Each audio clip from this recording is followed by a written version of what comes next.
Hello friends, welcome to शीफ़ाज़ रसोई। और आज हम बना रहे हैं चिकन के शामी कबाब। ये बिल्कुल मटन के शामी कबाब जैसे ही बनते हैं वही इंग्रेडिएंट्स इसमें पड़ते हैं। तो जो चिकन लवर्स हैं ये उनके लिए डेडिकेटेड रेसिपी है। तो यहाँ पर मैंने एक प्रेशर कुकर ले लिया है जिसे मैंने फ्लेम पे नहीं रखा है, इस पे गैस वगैरह कुछ नहीं लगाया है। तो मैं यहाँ पे बोनलेस चिकन डाल रही हूँ। 900 ग्राम्स मैंने यहाँ पे लिए हैं और 2 इंच के मोटे मोटे टुकड़े मैंने करवाए हैं। आप बोनलेस चिकन की जगह आप विद बोन वाला चिकन भी इस्तेमाल कर सकते हैं या फिर आप चिकन मिन्स का भी इस्तेमाल कर सकते हैं। 3/4 कप ऑफ चना दाल मैंने लिया था और मैंने उसे 2 घंटे सोक करके रखे थे। और इतना सोक होना चाहिए कि जब आप उसे अपने उंगलियों में तोड़े, यानी कि नाखून से जब आप इसे तोड़े तो बहुत ही इजीली टूट जाना चाहिए। इसमें ज़्यादा कुछ प्रेशर नहीं लगना चाहिए। अब हम इसमें 2 बड़े अनियंस ऐड करेंगे। तो मैं यहाँ पे जस्ट रफली चॉप करके ऐड कर रही हूँ। आप फाइनली चॉप्ड अनियन भी डाल सकते हैं तो आपको पीसने में थोड़ी सी आसानी होगी। साथ ही में हम इसमें अभी कुछ मसाले ऐड करते हैं। तो सबसे पहले मैं ऐड करूँगी सॉल्ट जो है वो आप आपके टेस्ट के हिसाब से डाल सकते हैं, लेकिन यहाँ पर मैंने 3/4 टीस्पून सॉल्ट ऐड किया है। और जो है अदरक लहसुन मैं यहाँ पे पेस्ट डाल रही हूँ, लेकिन आप जिंजर एंड गार्लिक के टुकड़े भी ऐड कर सकते हैं। 5 to 6 आप गार्लिक डाल सकते हैं एंड 1 इंच आप जिंजर का टुकड़ा डाल सकते हैं। यहाँ पर मैं प्रेशर कुकर में बना रही हूँ इसलिए मैं 2 कप पानी का इस्तेमाल कर रही हूँ। अगर आप पतीले में बना रहे हैं तो फिर आप इसमें शायद से ज़्यादा पानी ऐड कर सकते, 3 to 3.5 कप्स ऑफ वाटर। तो यहाँ पर हम होल रेड चिलीज़ ऐड कर रहे हैं, अराउंड 5 ऑफ देम। अपने टेस्ट के हिसाब से आप इसे कम ज़्यादा कर सकते हैं। तो यहाँ पर जो है हमारा प्रेशर कुकर हमने उसे अभी गैस पे रख दिया है। फ्लेम जो है वो मीडियम पर है और अभी हम इसे प्रेशर लगाएंगे और हम उसे मीडियम फ्लेम पे 5 विसल्स के लिए पकाएंगे। 5 विसल्स के बाद हम गैस को ऑफ कर देंगे और जो प्रेशर है उसे अपने आप रिलीज़ होने देंगे।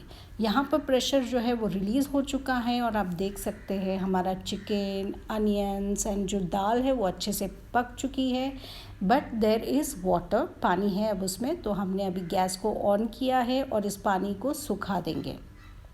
टोटली पानी को पूरी तरह से हमें ड्राई आउट करना है, वरना जो आपका कबाब है वो नहीं बनेंगे, बहुत आपको तकलीफ़ होगी इसमें। तो आप देख सकते हैं इसमें मेजॉरिटी पानी सूख गया है। जो आपको पानी दिख रहा है वो एक्चुअली दाल पूरी मैश होके एक लिक्विड बन चुका है। तो जैसे ये ठंडा होगा ये घट हो जाएगा एंड आपको आगे दिखेगा कि जैसे ये रूम टेम्परेचर पे आ गया है। तो आप देख सकते हैं ये सब एक जान हो चुका है, पानी का नामो निशान नहीं है। तो अब हम इसे ग्राइंड कर लेंगे। और जैसे कि ये पोटैटो भी आप एक अलग से बॉईल कर सकते हैं या फिर आप चिकन के साथ भी उसे बॉईल कर सकते हैं एंड ग्राइंड भी कर सकते हैं, लेकिन मैं हमेशा प्रेफर करती हूँ आलू को अलग से डालने के लिए। तो यहाँ पर जो है हमने चिकन को पूरी तरह से बॉईल कर लिया, पीस लिया है। आप देख सकते हैं काफ़ी अच्छे से हमने उसे पीस लिया है। और जो पोटैटो मैंने आपको बताया था वो बॉयल था तो मैंने उसे बस ग्रेट कर लिया है। आप उसे मैश भी कर सकते हैं। अगर आप उसे चिकन के साथ बॉईल कर रहे थे तो फिर आप इसी पॉइंट पे आप उसे पीस लेंगे। तो अब जो है मैं इस आलू को चिकन के ऊपर डाल देती हूँ। और जो दूसरे चीज़ें जो अभी हमें लगने वाले हैं वो ये है कि हमने ढेर सारा अनियन लिया है, ढेर सारी हरी मिर्ची ली हैं, हमने गरम मसाला लिया है 1 टेबलस्पून।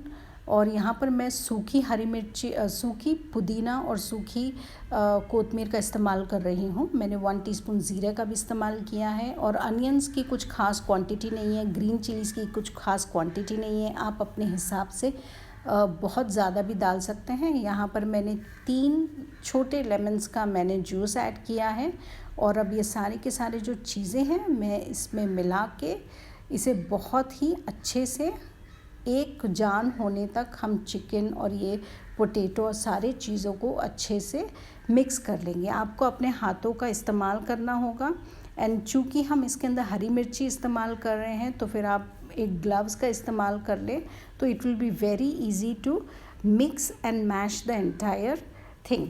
और इसमें अभी हम अंडे भी ऐड करेंगे आपकी क्वांटिटी, चिकन की क्वांटिटी के ऊपर है कि आपको कितने अंडे लगेंगे। मैंने 2 अंडों का इस्तेमाल किया है और आप देख सकते हैं हमने बहुत ही अच्छे से इसे मैश कर लिया है।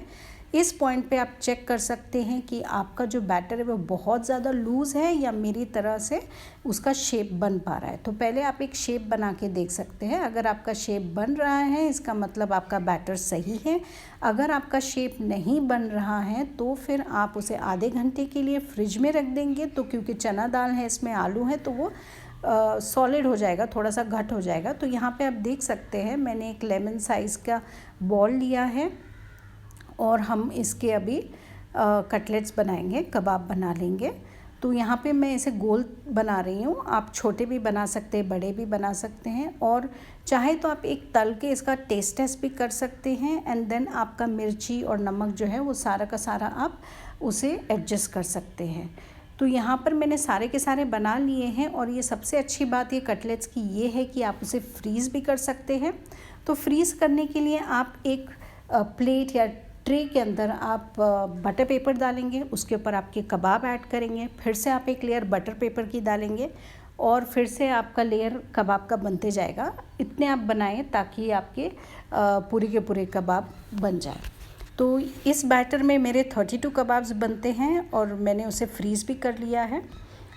तो यहाँ पर मैंने एक नॉन स्टिक पैन में तेल लिया है, हम इसे शैलो फ्राई करेंगे।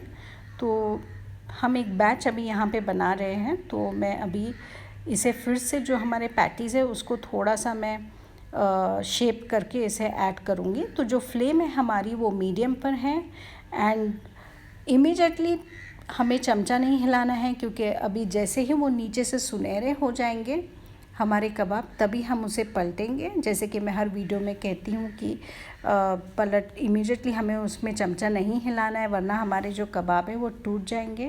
तो ये जो कबाब हैं वो काफ़ी सॉफ्ट बनते हैं, melt in the mouth kind of बनते हैं। तो वीडियो में मैं नहीं लगता कि आपको ठीक से दिखेगा। एक जो कबाब है वो नीचे से सुनहरा हो रहा है तो हम उसे इस तरह से फ्लिप कर लेंगे।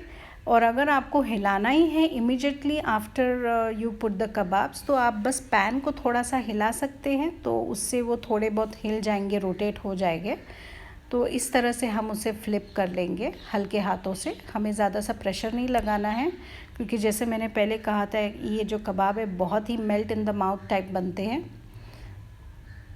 इसी तरह से जो है सारे के सारे कबाब्स जो नीचे से सुनहरे हो रहे हैं हम उसे पलट देंगे और नीचे से भी आप उसे और एक बार फ्लिप करके देख सकते हैं। अगर वो अच्छे से पक चुका है तो फिर उसका तेल निकाल के आप उसे अलग सी प्लेट में रख सकते हैं एंड आप इसे सर्व कर सकते हैं कोई भी चटनी से। पकोड़ा चटनी के साथ ये बहुत ही अच्छी लगती हैं। तो इसी तरह से आप सारे के सारे कबाब बना दीजिए। और जो हमारी आप जो फ्रीज़र वाली जब आप कबाब इस्तेमाल करेंगे तो आप उसे ज़्यादा थॉ नहीं करेंगे। अगर आपने उसे बहुत ज़्यादा देर तक थॉ कर लिया है तो फिर वो पानी छोड़ेगा। तो यहाँ पर जो है हमारे कबाब रेडी हैं। तो आप इसे ज़रूर ट्राई कीजिए, अपने फैमिली एंड फ्रेंड्स के साथ इसे शेयर कीजिए, मेरी रेसिपी को भी शेयर कीजिए and thank you for watching.